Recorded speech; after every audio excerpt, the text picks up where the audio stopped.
नमस्कार। भारत पे आजकल बहुत कंट्रोवर्सी में चल रहा है। भारत पे की अगर हम बात करें तो अशनीर ग्रोवर जो हाल ही में शार्क टैंक शो से बहुत फेमस हुए, उनको अपना इस्तीफ़ा देना पड़ा। भारत पे को उन्होंने अपनी मर्ज़ी से इस्तीफ़ा नहीं दिया, बल्कि भारत पे के मैनेजिंग डायरेक्टर्स जो हैं और भी काफ़ी जो चेयरपर्सन्स हैं, उन्होंने उनका इस्तीफ़ा मांगा उनसे। ये सब शुरुआत कहाँ से हुआ, क्या है भारत पे, चलिए विस्तार से इसके बारे में एक बार बात करते हैं। भारत पे को अशनीर ग्रोवर और उनके साथी ने शुरू किया था। वो कंपनी इतनी तेज़ ग्रो की कि आज उसका टर्नओवर 18,000 करोड़ से भी ज़्यादा है। अशनीर ग्रोवर आज भी 9.5% के शेयर्स, उस कंपनी की 9.5% के शेयर्स के मालिक हैं। रेजिग्नेशन उन्होंने एमडी के पोस्ट से दिया है, मैनेजिंग डायरेक्टर के पोस्ट से दिया है, ना कि उन्होंने कंपनी के शेयर्स बेचे हैं, बल्कि उन्होंने अपने रेजिग्नेशन लेटर में मांग की है कि मुझे मेरी कंपनी के शेयर्स के बदले उतने पैसे दे दिए जाएँ। अगर इवैल्यूएशन की बात करें तो 9.5% के हमें हो सकते हैं 1800 करोड़। 1800 करोड़ पे करना भारत पे के लिए ईजी नहीं है। ये सब शुरू कहाँ से हुआ? जनवरी 2022 तक सब कुछ सही चल रहा था। शार्क टैंक के बाद अशनीर ग्रोवर काफ़ी फेमस हो गए। उनके कुछ पॉपुलर डायलॉग्स जैसे दोगला, ये जो तू बोल रहा है वो सब दोगलापन है, और इसकी तरह काफ़ी सारे डायलॉग्स बहुत फेमस हुए। उनको एक पब्लिक रिकग्निशन मिल गई, एक स्टार बन गए वो। आज अशनीर ग्रोवर को सबसे ज़्यादा हेट मिल रहा है। उनके कंपनी के नए एमडी, उनके नए सीईओ मिस्टर समीर, उन्होंने उसको उनके ट्वीट में कुछ ऐसा लिखा जिससे उनको बहुत बुरा लगा, और अब वो मांग कर रहे हैं कि मिस्टर समीर उनसे लिखित में माफ़ी मांगे। ये सब शुरू हुआ जनवरी 2022 में, जब अशनीर ग्रोवर की ऑडियो क्लिप बहुत वायरल हुई। आइए आपको पहले वो ऑडियो क्लिप सुना देते हैं। Hello, hi sir, how are you?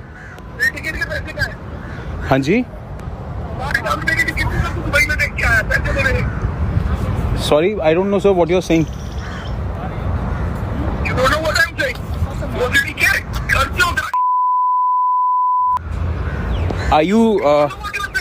Are you drunk, sir, by any chance?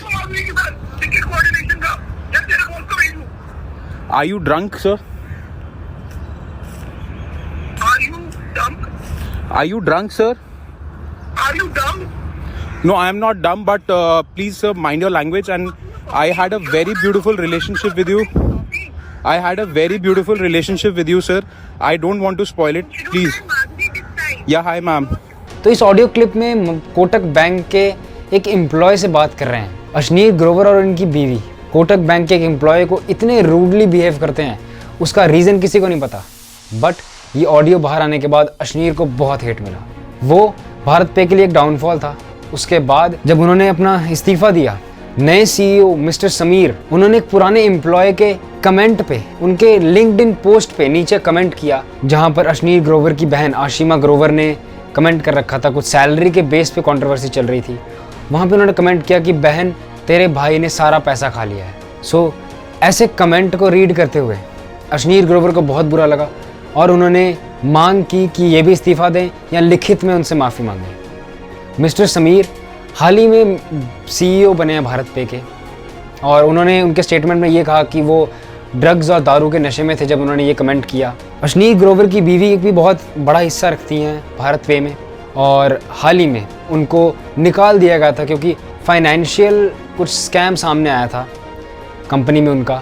इसी की वजह से ये भी एक वजह है कि अशनीर ग्रोवर को इस्तीफ़ा देना पड़ा। तो ये थी कुछ अशनीर ग्रोवर की कहानी जो भारत पे की कंट्रोवर्सी चल रही है। 2018 में शुरू हुए 9.5 शेयर से इस कंपनी के, अशनीर ग्रोवर की बीवी को निकाल दिया गया कंपनी से। उनका एक बहुत बड़ा हिस्सा था, उनको फाइनेंशियल स्कैम के चलते निकाल दिया गया। उसके बाद अशनीर ग्रोवर ने रिज़ाइन कर दिया। उनसे रिज़ाइन मांगा गया तो उन्होंने रिज़ाइन दिया, अपनी मर्ज़ी से रिज़ाइन नहीं दिया। उनके 9.5 शेयर्स के बदले वो पैसे मांग रहे हैं। 18,000 करोड़ कंपनी की वैल्यूएशन है, 1800 करोड़ तो उनके बनते हैं, और इस समय इंडिया में वो सबसे बड़े शेयर होल्डर हैं भारत पे के। तो आगे इन्फॉर्मेशन के लिए आप सब्सक्राइब करें। मेक श्योर आपको ये वीडियो इन्फॉर्मेटिव लगी तो आप शेयर करें। Thank you for watching this video.